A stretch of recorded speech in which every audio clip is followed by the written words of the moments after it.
as someone who is never on X or Twitter or whatever you want to call it, I feel a bit compelled to talk about this drama that's going on. If you don't know already, there is an account called Libs of TikTok. It posts far right-wing and anti-LGBT plus content. It's in the context of, look at how dumb these libtards are. Look at how they behave compared to us good, clean, God-fearing conservatives. This account reposted a video by Sunseed Jess with the tag, "Man pretending to be a woman complains that people make it uncomfortable for him to use the women's bathroom at card game event." Let's look at Jess's video for a second. Being a girl in a card game is having members of the venue staff knock on your bathroom stall to ask if you're a girl or a boy. Being a girl in a card game is also having famous male Yu-Gi-Oh players shout "what's good" from the other side of the bathroom stall in the female bathrooms. Being a girl in a card game is also having no bathroom, because the female bathrooms get so overrun with guys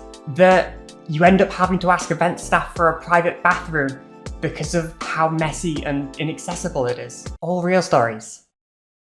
The video wasn't about transgender and trans women being told they can't use the women's restroom. It was about the accessibility of restrooms for women and in general at large card game events like WCQs and YCSs. It was about how these events get so overrun with men that women's restrooms get converted into men's restrooms. Because, yes, regardless of how much progress we've made to be more inclusive to women, Yu-Gi-Oh! Is still dominated by men. It is a male-dominated game. At big events, you have one of two options.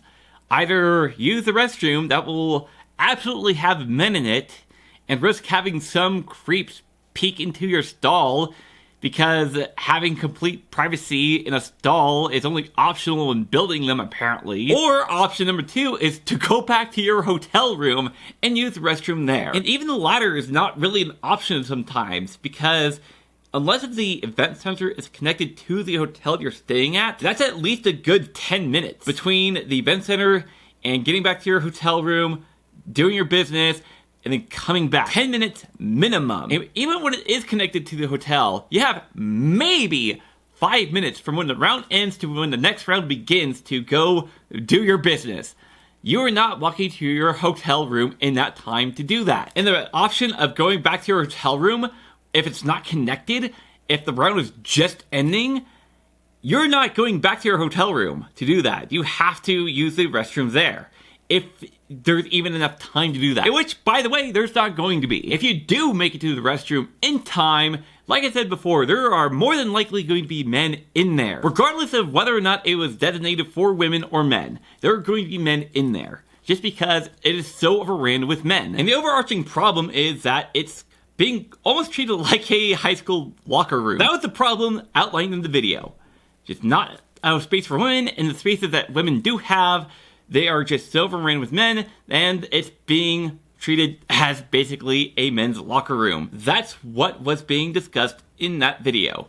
Women in general not having a place to do their business in private without having to go out of their way to do so. Libs of TikTok took it upon themselves to make this a trans issue. Why? Because it fits their narrative. It fits the narrative of these snowflakes want to pretend to be women and then complain about people not making it comfortable for them to use the restroom. Instead of actually looking at what's being talked about, they have to twist it to push a narrative, simply because the person in the video happens to be trans. And I do have to ask, why even bother trying to twist a narrative in the first place? You know you're gonna get called out for it, as plenty of people have, like Farfa, Stevie Blunder, MBT, and pretty much the entirety of the Yu-Gi-Oh community commenting. And hey, while we're on the subject, it's not your business to decide who gets to use which restroom in the first place. Jess is a woman.